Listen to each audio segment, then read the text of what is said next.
بنگالیوں نے جو کچھ آپ لوگوں کے ساتھ کیا وہ کتنی نسل تک آپ کو یاد ہے؟ اس کو بھی تو یاد کرو نا. ہم تو یاد کرتے آ رہے ہیں.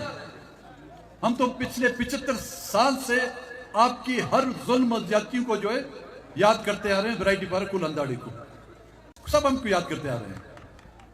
لیکن جنگ صاحب آپ لوگوں کو بھی یاد دلا دوں، دنیا کی جنگی تاریخ میں 90,000 فوجیوں نے جو اکٹھے ہتھیار نہیں ڈالے ہوئے جو آپ کی فوج نے ڈالے.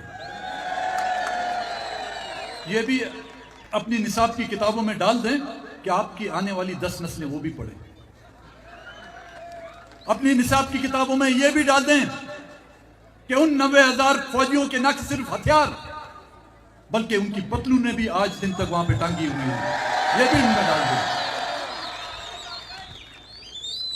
یہ بھی ان میں ڈال دیں کہ جنگ ہار چکے تھے لیکن آپ کے ٹیلی ویژن اور ریڈیو پہ خبریں آ رہی تھی کہ جی ہم نے پتہ نہیں کون کون سے ہندوستان کے جو علاقے فتح کر لیے.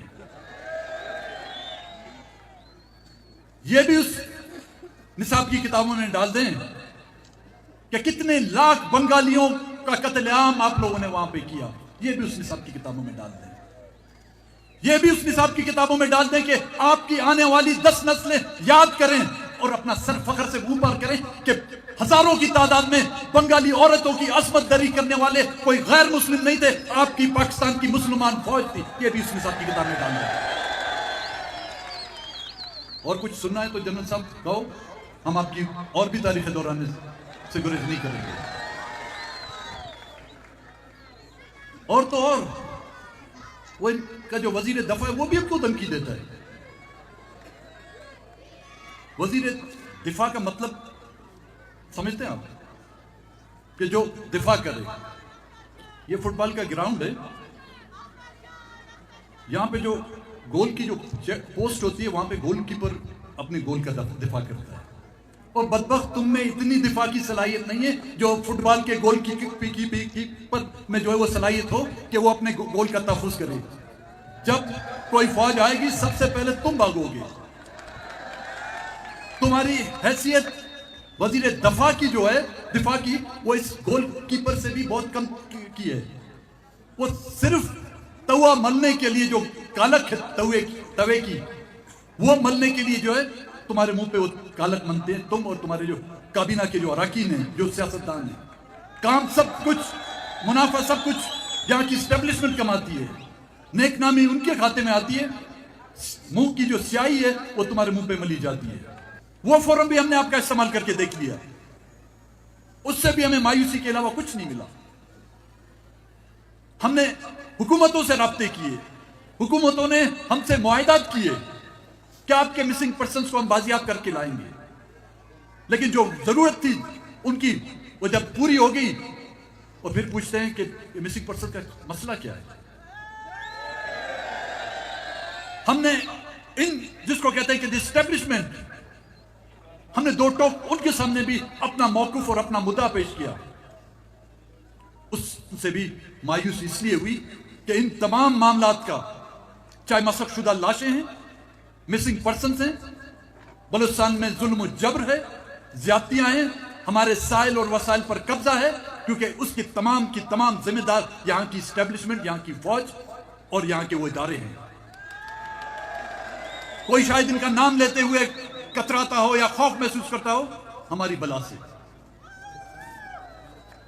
لوگ ان کو نامعلوم کہتے ہیں لیکن ہمیں معلوم ہے کہ یہ نامعلوم کون ہے. اس میں کوئی شک نہیں کہ ہم ایک پارلیمانی اور جمہوری سیاست کرتے آ رہے ہیں اور اس جدوجہد سے ہمیں سوائے مایوسی کے علاوہ اور کچھ نہیں ملا. مگر اس کا یہ مطلب نہیں کہ ہم اپنی جدوجہد سے دستبردار ہو جائیں گے.